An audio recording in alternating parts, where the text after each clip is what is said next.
Welcome to Dead Man Talking.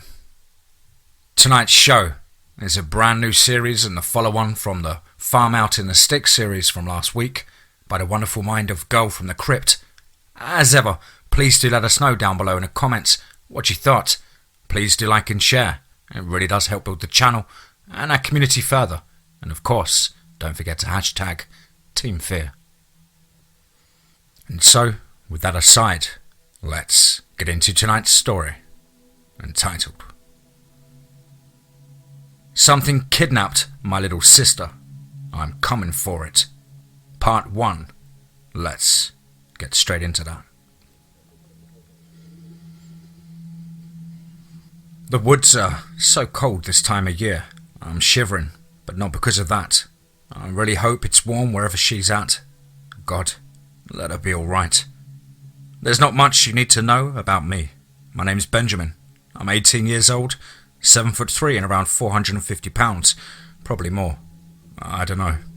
Let me just say that if any of you find grammar or spelling mistakes in this, don't mind them. I don't give a shit about language.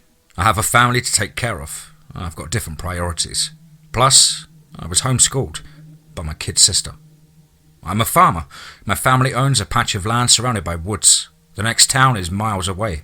And so if you're ever out here, it'll be just you, me, the chickens, the goats, and the fields, and the things living in the forest, of course. Let me explain. My father's dead. He died, like 3 months ago, I think. My mother owns a bar in the city, and so she's not around either most of the time. I live out here with my 2 younger siblings, namely Phoebe, my 12-year-old sister, and Jerry, but he's just a baby.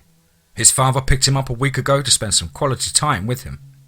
And so, at the time of this happening, it was just Phoebe and me. We live in uncertain times.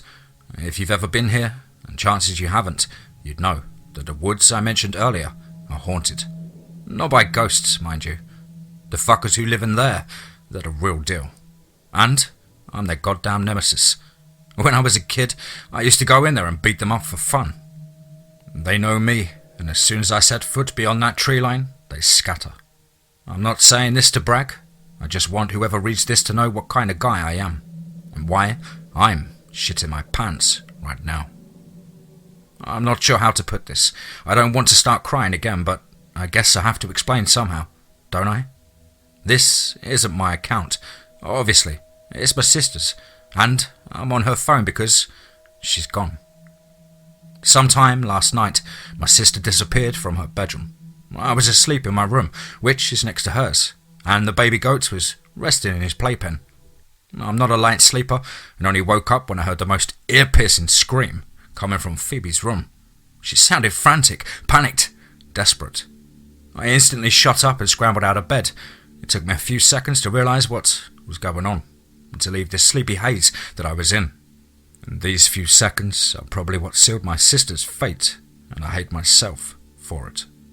By the time I was at her door, she let out one last cry of despair, my name and that, but her voice was cut off mid-yell. Benja!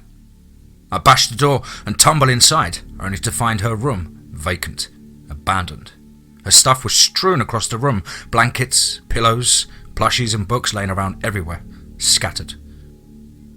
I immediately knew she had put up a fight. My Phoebe ain't the one to go down without one. The windows to her room were still boarded up, so something had taken her, and it had gotten in and out without leaving any traces, like it had never been there in the first place. I had an episode right then and there. I screamed and cried and scratched myself until my nails broke off. The last part is something I do sometimes, a habit that I'm not proud of.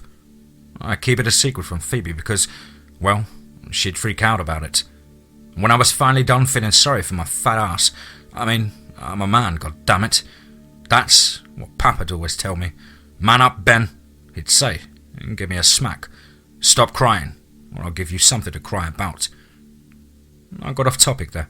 Either way, when I was done being a pussy, I began looking around. I searched the whole damn house. Better yet, the whole damn farm for tracks, marks, signs of a break-in. But I didn't find shit. Which can only mean one thing.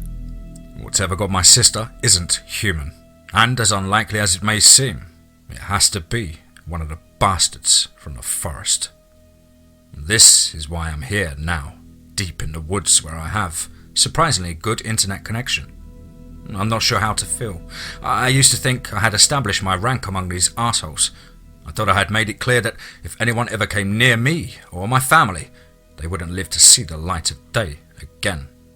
And yet, something had the balls to abduct my sister. Not just anyone, but Phoebe. The sweetest, purest thing my damned miserable life has ever been blessed with. So either they're incredibly stupid, or do not know who they are messing with. Or, and that's what scares me, they are so confident that they don't care about it. Then again, there's no need to be afraid. If I still have the chance to save Phoebe, Herb and I will figure out how to deal with this, and we'll set it right. If not, well, then there's no real reason to keep on living anyways, is there? I guess I could just about need some advice right now. Or just some encouragement. I mean, that's what this is good for, right? That's why Phoebes used to do this at least. Maybe I shouldn't have allowed her to go on the internet. I mean, she's young and all. But hey, whatever makes her happy. What do I know?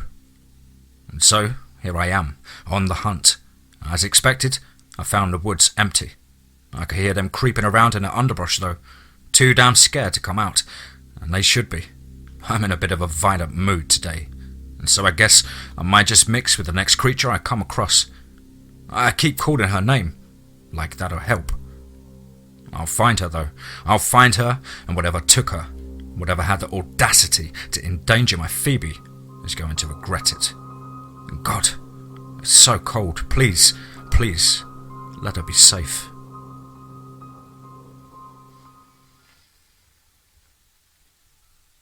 Something kidnapped my little sister. I'm coming for it. Part 2. Let's get straight into that. I did something I should have probably thought of before. I checked my sister's last post on here. She mentioned some kind of ritual. I'd hate to think she summoned some sort of demon or some shit. Who knows? Phoebe is a little crazy after all. The thing I find really shocking is that she didn't want to tell me she was going to resurrect Papa. I mean, I had no idea. I wouldn't have tried to stop her, but apparently she thought so. So that kind of hurts. And so, I'm still in the woods. I'd be lying if I said I hadn't proceeded this far into them before. And this place isn't new to me. I know this forest pretty well. Still, no trace of Phoebe though. I haven't eaten anything since I set out from home. I don't think I could. It'd just come right out again. I feel sick to my stomach every time I think of where she might be, and what that thing might do to her. And still, I'm a little more cheerful than before, because even though I haven't found the child herself, I have stumbled upon some clues. I didn't notice it at first, but the woods are unusually quiet when I entered. Not the same kind of quiet that I'm used to, though. The tension in here is palpable. Not only hasn't anything come out to attack me yet, the normal animals are staying away as well. I haven't heard a single bird since I came in here. There's usually foxes or deer here as well, but these last 2 days, nothing. It's almost a little creepy. I could just about use a hug or a speech about tapeworms, though. Lord, where is that dopey girl when you need her? And so I was on my merry way when I heard a pained, agonizing whimpering. At first I was like, hell no. I know all about those stupid anglerfish hunting strategies that some of these creeps are using. As if they take pleasure in tearing apart the most helpful and caring of people. Well, I'm neither gullible nor particularly caring, and so I simply kept walking. Now the thing is, if whatever was crying would have actually wanted to lure me in, the sound would have followed me. And again, trust me, that literally always happens, but not this time. It stayed where it was, as if it couldn't move. I figured, what the hell, maybe that thing actually was hurting. Even if it wasn't, so what? I've been looking for something to mix with all day anyways. And so I turned around, set off into the direction of the whining. I said it before and I'll say it again, I'm not a very caring person. If there's something that needs help, and it isn't a certain girl, child or baby goat, I am not the one to jump to rescue. I wouldn't say I'm an arsehole, but I've got other things to do. I arrived at a small clearing. I remembered the place. I was pretty certain I had set up a bear trap here before. And sure enough, there it was, and lo and behold, it had caught something. Not a bear, though. The creature cowering on the ground in front of me was one of these things that aren't easy to describe. It looked like a wolf or large dog or something, but it had no fur whatsoever, just a gross pale skin. Its face looked like a mask of molten wax. Its long tail was stuck in the bear trap, keeping it from moving, even though it certainly would have liked to, judging by the noises it made as I approached. It struggled against the restraint, howling in fear. It recognized me. Maybe I had beaten it up before or something. I took a few steps toward it and raised my hands, trying to calm it down. "Hey, buddy, I'm not here to hurt you." To my surprise, a man's voice replied to me. "Please, get away from me. I told you I'd never go near your chickens again." So that's how he knew me. Look, I don't really care about the chickens right now. I'll tell you what, you act like a good boy and I'll let you out of here. Sound fair? The creature growled softly and lowered its head. "Not like I got much of a choice, do I?" "Nope. So, you seen a girl come by here? Tiny little thing, middle-length brown hair, pale, probably dressed in blue pajamas. Oh, and really large eyes like an alien. Kinda clever looking." I described my little sister as best I could. "You mean that other kid from your farm, right? I've seen her around before." "Any time recently?" "Might have. Not sure. Maybe you should just get me out of that bear trap and then I might remember." "Maybe I should just beat you to jelly." All right. Jeez. I'm okay. So I haven't seen her, but I assume she's been kidnapped, huh?" I plopped down beside the bear trap. "How do you know that?" I asked suspiciously. "A few weeks ago, something came into the woods. It's gone now, but it left chaos in its wake. A freaky guy. The forest has sort of gotten back to its normal self, I guess, but we're all still pretty shaken," the hound explained. "What? When did it leave?" 2 days ago." "And what's that got to do with my sister?" I inquired, a grim premonition growing in the back of my mind. "Well, the fellow used to hang around near the edge of the woods. He had to climb the trees to get a better view and then just stare at your farm for hours. It was hella strange. And then one day, it's been a while, but it must have been 9 days ago or something, your sister came into the woods carrying a notebook. She was all sneaky, and so was not to draw attention to herself. I wouldn't even have noticed her if it wasn't for this other guy, the new guy I just mentioned. You know, it was pretty clear he was preying on her, but for some reason, he didn't attack her. He just followed her around. Actually, when one of the others decided they were hungry and came stalking up to her, the new one attacked them. Told them she belonged to him. Your sister didn't even notice. That's how fast and quick it happened." "Shit. You can say that again. So yeah, if the little lady's gone, that widow has her, I'm pretty sure." The hound's paw scratched at the dirty ground in thought. "Not sure what he needs her for, though. To be honest, I can imagine he'll do some ritual or some shit. He had that kind of sketchy look, like he's one of these spiritual ones. He just had to look at you to get your blood running cold. Also, wherever he went, all remaining flowers and grass just kinda wilted, and all the leaves would fall out the trees he touched. Okay, I may have made that up, but what I'm trying to say is that he scared the hell out of a lot of us. Creepy shit." I held my breath. "Can you describe him?" "That's easy. A goat." "What? Like Franco? Wait, you know Franco, right?" "Course I know Franco. Well, kinda like him, but not really. You see, Franco is a strong guy, but not aggressive or anything. Not anymore, at least. This one, though, whew, he's bad news. And that's why I think he might have been a demon. I really don't want to get you any more concerned than you probably already are. But let's be real here. I don't know if that kid's still alive. If he really was a demon like no one of us but actual evil spirit, then all of this is kind of pointless. The hound cocked his head. You okay, man? He asked at my brooding glare. Human, demon, monster. It's all the same to me when it comes to her, I said in a low voice, trying to suppress my tears that had begun to form in my eyes. I don't care what I have to fight or what I have to kill. I don't give a fuck whose blood needs to be spilled for her to be safe, not even if it's my own. I slowly got to my feet. I was trembling. The mention of that ritual, the appearance of a demon, it all fit. I bent down and picked up the bear trap, my hands gripping either side of it tightly before pulling it apart. The hound's tail sprang free and it let out a yelp of relief. That's pretty badass, he grunted with a hint of admiration in his voice. Just thought you should know. I shrugged and turned to leave, only to find that the hound was hurrying to catch up with me. Hey, wait! What are you going to do now? Find my sister and, if what you said is true, kill an evil spirit. You're saying that as if it's an easy thing. You need some help. Maybe. The hound's steps matched my own pace as he trotted alongside me. If you watch after me a little, I could accompany you. You know, try and pick up your sister's scent or something. I mean, I don't know where that thing might have taken her or how to find them. But I'm pretty certain I'll be useful, somehow. I thought for a while. Why not?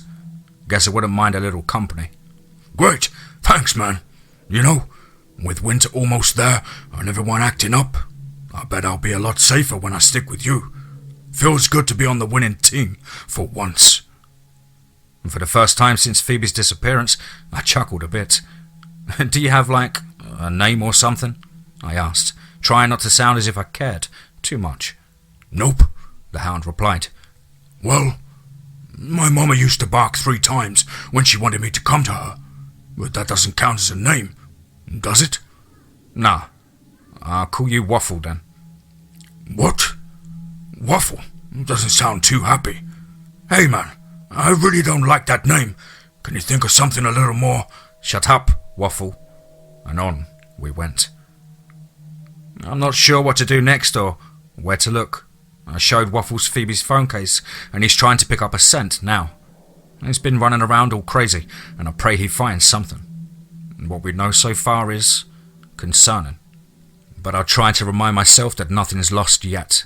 I know she's out here somewhere and I won't rest until I've found her.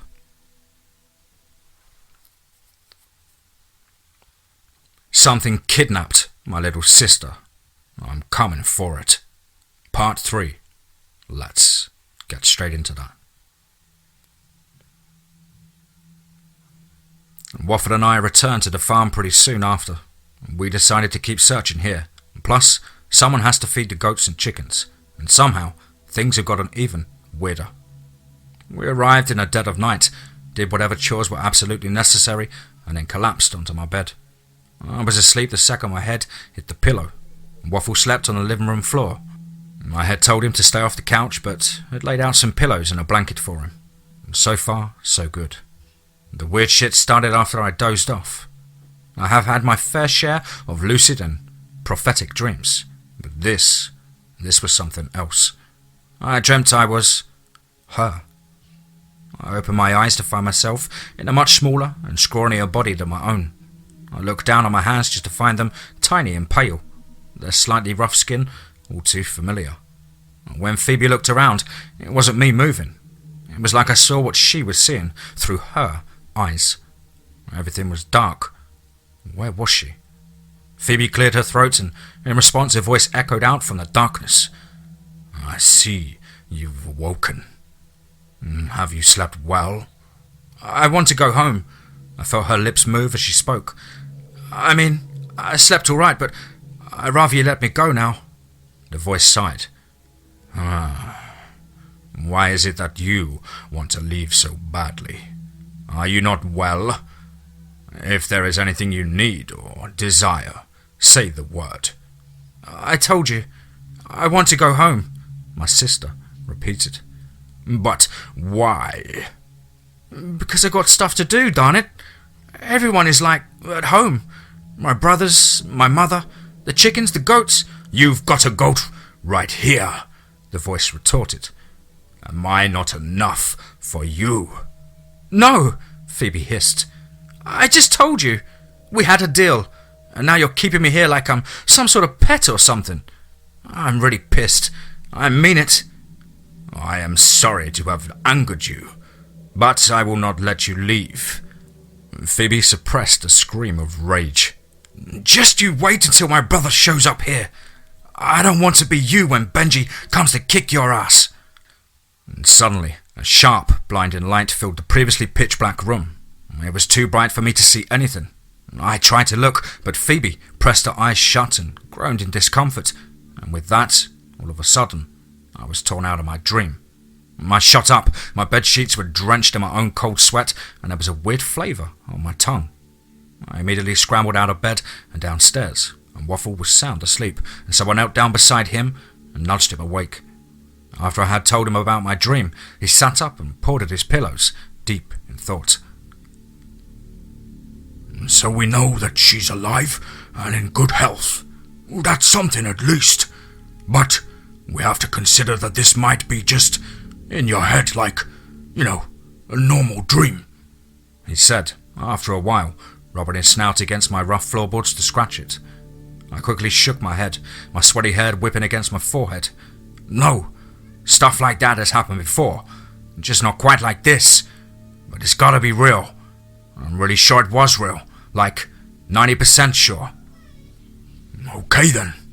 You said the room was dark. Anything else stand out to you? Waffle asked. She mentioned a deal she'd made with him. I thought for a few seconds and was about to say no when I suddenly remembered something. The voice that talked to her. Something about it was weird. I can't put my finger on it though, I added. What did the voice of the guy sound like when you talked to him? The hound fell silent, and I could see pensive wrinkles forming on his forehead. Huh. When you put it that way, I remember thinking the same thing. But I just can't... you know what? Let's try something else. You said there was a ritual she was trying to conduct, with candles and weird signs and all. If she really summoned this thing into our world, the remains of the ritual gotta be around here somewhere, right? Maybe we should start by finding them and see if that's any good. Good idea, I remarked as I reached out to pet my ally's head. It felt strange, kind of like rubbing a cold pancake, and when I drew back, a thin layer of grease coated my fingers. Yeah, I remember not to do that again, I murmured, and Waffle grumbled sulkily. We decided to look around Phoebe's own room first. Her stuff was still scattered everywhere, and I almost would have started crying again if I hadn't been for Waffle licking my hand in an attempt to comfort me. It wasn't very consoling, but the texture of his tongue was gross enough to distract my thoughts, and so I guess it kinda helped anyways. Waffle sniffed around for any traces of the mystery goatman, concluding that he definitely had been here, while I rummaged around in her drawers and closet. The search turned out to be a success, seeing as I found her diary and a box with a shitload of candles of all colours and sizes in them. Waffle jumped at my discovery. You got a journal? That's great. I bet she wrote something about the ritual. I can't read her diary, man. I'm a big brother. What if she's written something about a crush or some crap? She'd never forgive me, I countered. Waffle grunted. You serious?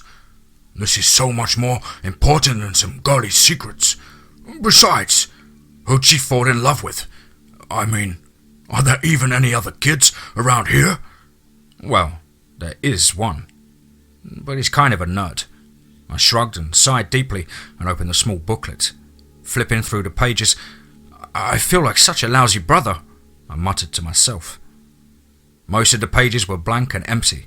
Some had a couple of doodles of people in lab coats, scalpels and syringes on them. Others held tiny bits of writing detailing operation procedures and I even found what seemed to serve as a rudimentary catalogue of sicknesses. And then, all of a sudden, a couple of loose papers fell out. I picked them up and held them out for Waffle to see. They had weird symbols drawn all over them. That's gotta be the one she mentioned, the Hound thought out loud, and I nodded. We then turned our attention towards the candles. They're all new, I remarked. None of them had ever been lit before. But I don't get it. What's that mean? It means you, dimwit, I explained. That the ritual was never conducted in the first place. Which in turn means that what we're looking for isn't a demon, I finished his sentence. The two of us exchanged knowing glances. Man, I wish I knew Franco was here, I said after a while. He'd know what to do. I mean, if it's another goat man. How do you know him anyways? Waffle interrupted. Long story. But in short, he and my mama did the dirty deed and now we're stuck with his brood. Just kidding. I love my little brother. Your mother is that blonde lady, right? Waffle coughed a bit. I've seen her around before. I nodded absent-mindedly. Hey, you think you can track down Franco? He's out with his little one and I have no idea where he is, but we really need his help. I suppose I could try, but I ain't making no promises. The Hound hopped to his feet. Might take some time though. Hurry. I'll stay here and try to sleep some more. See if I'll have another one of these dreams. Waffle lowered his head. You do that.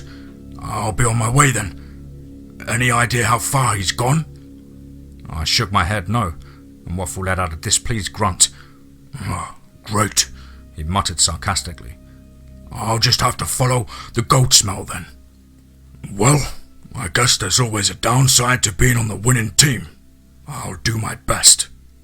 Before he got on his way, I tied a scarf of mine around his neck. My smell should help keeping him out of danger, and if he gets close enough, Franco might notice it and meet him halfway. I stayed back at the farm just like we had discussed. I've been trying to fall asleep since, but with no such luck. I guess the stress has been keeping me up. A continued search of Phoebe's room brought up nothing more. I'm restless. I thought typing this out would maybe get me more tired, but I guess it's better than not doing anything at all. I just hope Waffle comes back with Franco soon. He's got a good head on his shoulders, unlike me. I hate to say it, but I'm really dumb. There's logs stored in our shed with a higher IQ than me. I'm used to Phoebes doing the thinking. This might just be the first time in ages I've ever written something at all. Lord, I need that kid back. I do much better working as a brawn than I do solving riddles. I'm a bit calmer though. At least she's safe, I guess. Ben here. I should probably apologise for not updating for so long. I should, but I won't. I told you from the beginning I've got stuff to do. And finally, I got around to snatching Phoebe's phone while she was showering so I can write this. She hasn't found the other post yet, and I'm not going to tell her. The good news is, as you might have guessed already, that she's back home. I brought her home with me 2 weeks ago, actually, just the day after my last update. And she's alive and well. However, we'll have to be careful from now on. Well, even more careful, that is. I guess I'd best start from the beginning, though. It started with me having another dream. I had somehow finally managed to doze off again some time after Waffle had left, and like last time, I was instantly aware of whose body I was in. Looking down, I found her tiny pale hands resting in her lap. Her fingers were fiddling with something. A lock of hair. No, it was softer than hair. It was fur. Shiny, fluffy black fur. Something about the way she toyed with it conveyed a confusing sense of fondness. Was it part of the plushie? If not, where else did she get it from? Her pyjamas were dirty and torn in some places, but, as I could see on the hem of her shirt, she had made some efforts to mend it. I frowned inwardly. How? Where had she gotten the thread from? Had her abductor actually provided it for her? And suddenly, another thought crossed my mind. How could I even see? It had been so dark in the last dream. Was she somewhere else now? Just then, Phoebe suddenly looked up. There was no one else around, just a small campfire crackling a few feet away from her. Undoubtedly the source of the warm light. The ground was stony and looked cold and hard, but she was sitting on a heap of old hay with multiple furs draped over it, a makeshift bed of sorts. "Lo? Are you there?" my sister called out into the partial darkness. I was taken aback. Who the hell was Lo? "Look," my sister began. "I'm sorry about earlier, but this is madness. You have to let me out now. I know my brother is on his way, and if he finds you, he'll... Trust me, it's the best option for you, and probably your only chance to get out of this situation, alive." No response. Both Phoebe and I listened intently before she raised her voice once more. "Please! I told you before, this is no place for me. It's not you, but I just can't live like this. What do you think I'm made of? I'm not like you." "You're going to be." The owner of the voice was hidden in the shadow, but it was loud and clear and stern. A chill ran down my spine at its coldness. He was serious. Somehow, this didn't seem to frighten my little sister. "Okay, you know what? Maybe you are the problem after all," she growled. "Now that I think about it, I'm pretty certain. You freak watched me all this time without me noticing. I mean, what the hell, man? Then you use my grief over my dead father against me. You lied to me, and then you trapped me in this creepy-ass cave. You need help, man. What kind of person does that? I tell you what you are. You're a fucking psychopath." "Scream just a little louder, and the water will come crashing down," Lo hissed in response. "You know what? I just might," Phoebe grunted before taking a deep breath, filling her lungs with air, and began to yell, "Ah!" She held the tune for around 15 seconds before I jolted awake. A cave with water above it. The only natural source of water anywhere near was the creek. I scrambled to my feet, hurried to put on my boots, picking up my flashlight and shotgun as I stumbled downstairs and through the door, out into the cold, dark night. I rushed through the fields, passing a few three-eyed crows on my way and mentally cursing our scarecrow for not doing its job. Panting and sweating, I arrived at the creek. It had to be around here somewhere, right? I slowed down a bit, letting a beam of my flashlight travel over the moss and dirt-covered ground and wandered the stones, framing the stream. I don't know how long it took me to find the tracks, but the second the beam light fell onto the deep, hoof-shaped depressions in the mud, I knew I had found what I was looking for. I followed the tracks for a while, straining my eyes so as not to lose them. They were lighter here than there, and then deeper again. They led me to a large oak tree, the roots of which were about as thick as my thighs. I rounded the tree and let go of a breath I didn't know I was holding when I laid my eyes on the large gaping pit right in the middle of two of the roots. I had found it. The entrance to the cave. This was it. I was sure of it. Phoebe was in there. I could sense it now. Not sure how, but I could. I swallowed. Part of me contemplated about what I would find down there. "Phoebe," I answered my own question. "I'll find my sister down there, and that's all that matters." And with that, I got on all fours and plunged into the darkness. I half crawled, half tumbled down the hole. The flashlight had decreased in usefulness, and I had tucked it away into my shirt in favour of still being able to hold onto my shotgun. The ground was dusty and dirty, covered with tiny stones. You know, the ones that get into your shoes or make those little scrapes on your skin if you fall down on them. It sucked imagining Phoebe getting dragged into this hellhole by whatever had captured her.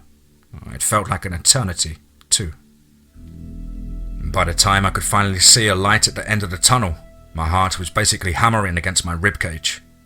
As soon as I could, I got to my feet and looked around. The cave really was massive, and for the first time in ages, I didn't hit my head on anything getting up, and that's how high the ceiling was. The room was illuminated by a small, steadily crackling fire, and its warm glow shone onto the same heap of hay I had seen in my dream, and sure enough, there she was. The small body of my little sister laying dormant atop of the layers of fur. I instantly knew she was alive, even though she wasn't moving. I knew because not only did her chest slightly rise and fall in the rhythm of her steady breathing, but also because of quiet, almost inaudible sounds she made. They were sobs. Sad, little sighs escaping her little mouth. The poor girl had cried herself to sleep. I instantly marched up to her, lowering my shotgun and reached out to wake her up, but just before my large hand could make contact with the soft fabric of her pajamas, something grabbed my wrist, fingers wrapping tightly around it, so rough it almost hurt. I slowly turned my head, and the second I laid eyes on him, I could feel all empathy that had welled up inside of me upon seeing my sister leave my body. The figure standing before me was unlike anything I'd ever seen. He was a goat man, just like Franco, and yet he looked nothing like him. His fur was black, entirely pitch black, with only a single white spot on his forehead. Unlike Franco, he had no muscles as far as I could tell, but was extremely thin. His inverted legs and long arms were spindly and rather claw-like. The horns on his head were very small, which at the time I couldn't explain to myself, and his large eyes were of a phosphorus green. Something about him reminded me of a story I'd used to read to Phoebe when she was younger. The curious case of Dr. Jekyll and Mr. Hyde. Anyone who meets him can't help but feel appalled by Edward Hyde, and that's how I felt looking at him. Low, I guess. It feels weird typing out his name, mostly because I wish I would have never had to learn it. This goat was somehow so utterly repulsive that he didn't even need to open his mouth for me to hate him. And before I knew it, I had punched him square across the face. He let out a gasp as he tumbled to the ground, but there was no fear in his eyes when he looked up at me. Just hatred, plain and simple. He was trying to scramble to his feet, but I seemed to have knocked the wind out of his sails for the time being. I took this chance to turn my attention towards my still sleeping sister. I grabbed her by her shoulders and began to shake her, growing more rough as my desperation grew. She just wouldn't wake up. Why wouldn't she wake up? Why is she still asleep? What did you do to her? I shouted at the black goat that was still squirming on the ground. She had trouble falling asleep, he coughed. I gave her some herbs to make her... You mean you drugged her? My God, my sweet little Phoebe. I began rambling, once again gently grabbing her by the shoulders, but changed my mind and turned back to the goat. I'm gonna kill you, you little bastard. I'll put your entrails up for Christmas decorations when I'm done with you. And what came next transpired in a blur. I was overcome by rage, blind, powerful rage like I had never felt before. I hit, punched, shoved him. I stomped on him as he was already lying face down in the dirt, pressing his face into the ground. I grabbed one of his horns and tore at it, hoping to make it come off. I didn't succeed, but he howled in pain anyways. Low was a trembling pile of fur, and yet I kept beating and beating him. I could not even feel time pass as my fists flew down at him, and again. I couldn't resist the strong, alien feeling of wrath.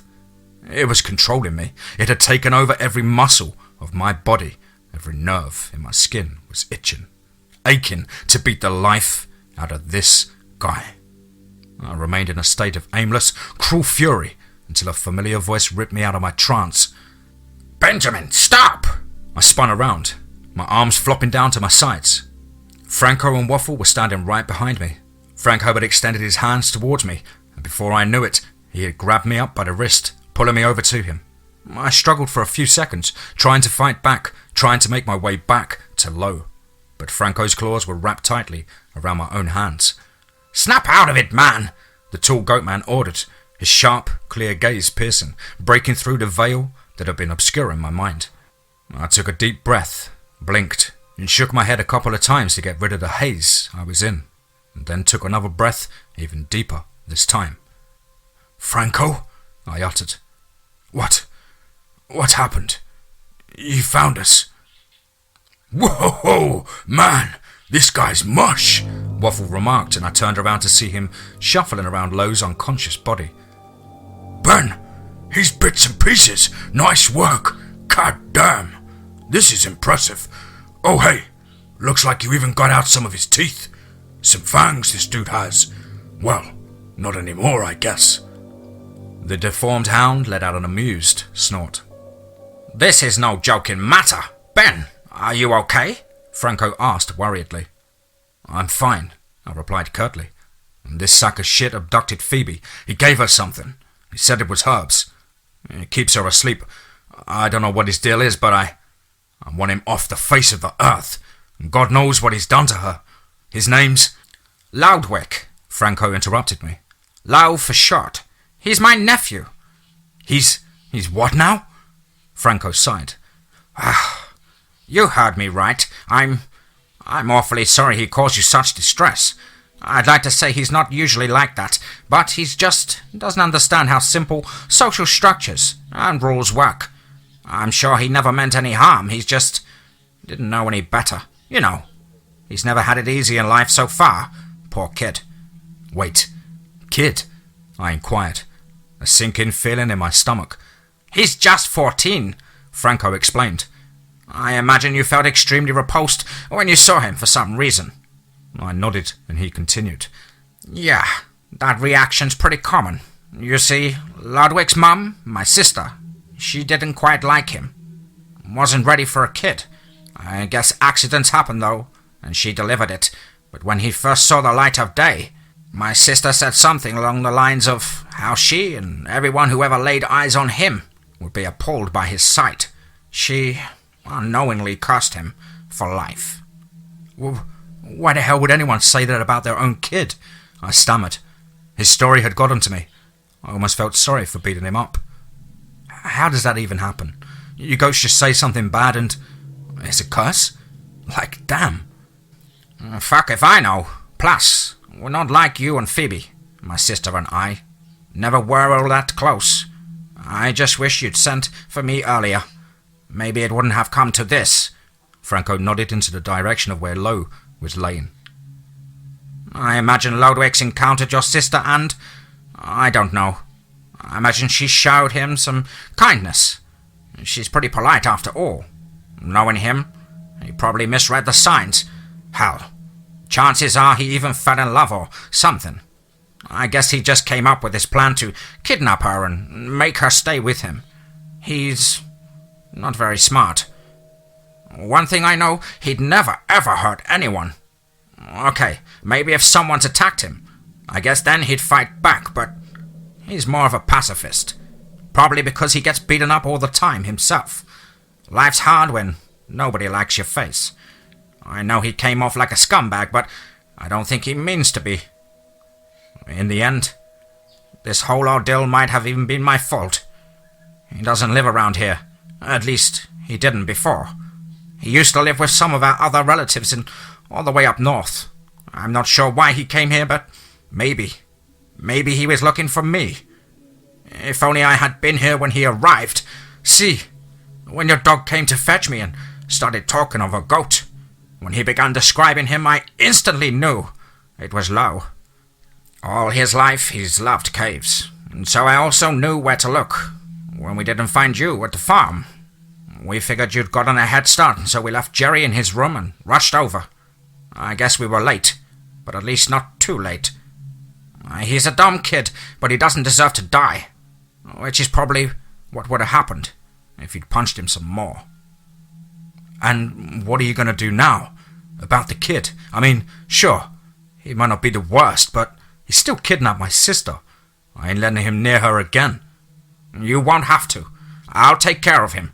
I don't know how, but I will. I'll be there when he wakes up and we'll have a talk, uncle to nephew, Franco assured me. I'm sure he'll come too. Well, we'll see how it goes, he added, grimacing. You take Phoebe. Make sure she's all right. Duh, I muttered. Since you know so much, could you tell me about the goddamn drugs your nephew given her? Franco shrugged. Not sure. Lau probably knew what he was doing, though. He did watch out for her while she was under his care. After all, again, he wouldn't have harmed her. I doubt there's a reason for concern. I bet she'll wake up after a while. Hopefully. He added that last bit under his breath. I gave him a grim look before walking over to my sleeping sister. I carefully picked her up and placed her limp body over my shoulder. A small puff escaped her mouth as the air was knocked out of her upon the rather rough contact, and I flinched, immediately regretting being so crude with the little thing. "Yeah, maybe don't carry her like a slab of beef," Waffle commented. "Oh, shut it, smartass," I grunted, and then halted in my tracks and smirked. A few minutes later, we were on our way back to the farmhouse.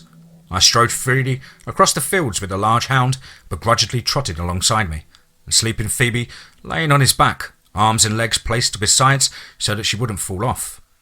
I'm such a genius sometimes. I was happy, I guess, relieved.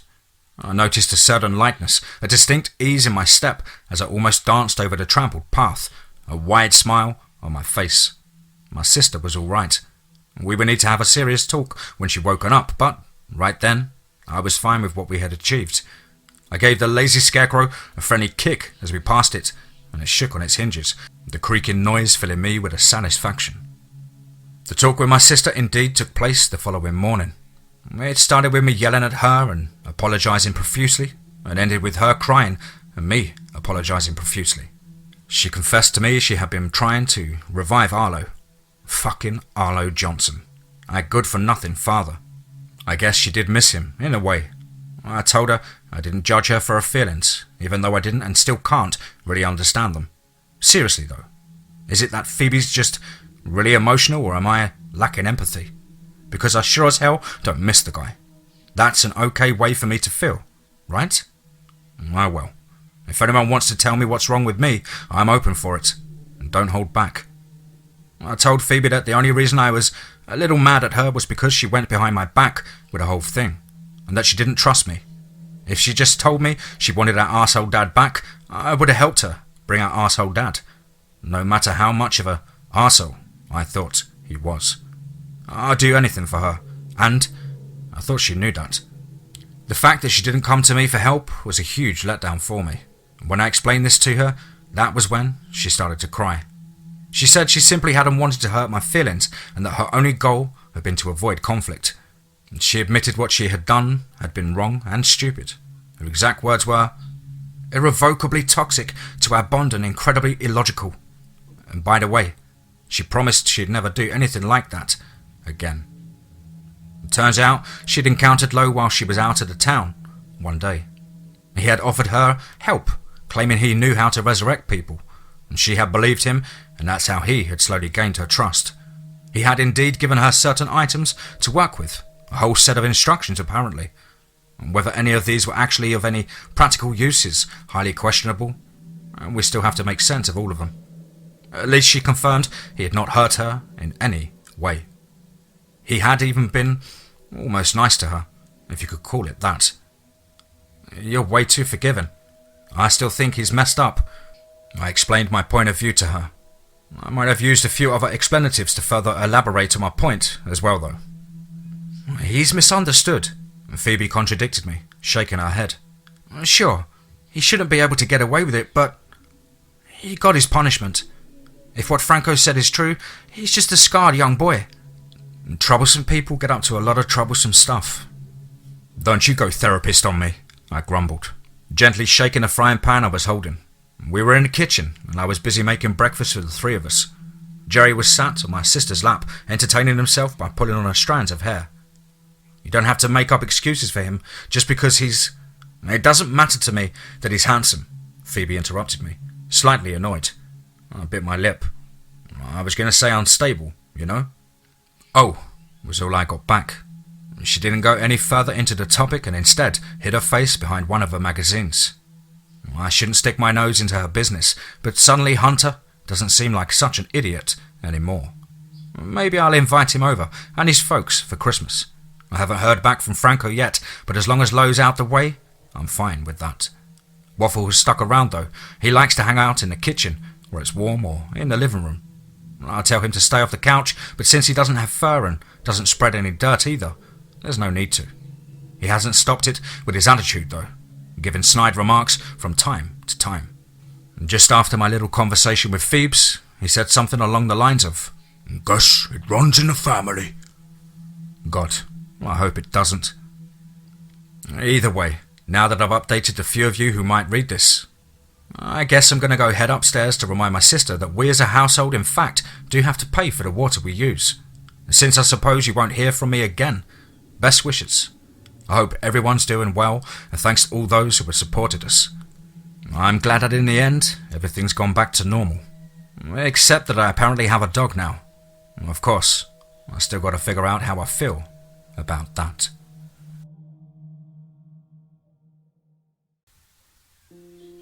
Wow, absolutely brilliant stuff. Loving this start to this series. As I said, it was a follow-on to the Farm Out in the Sticks series.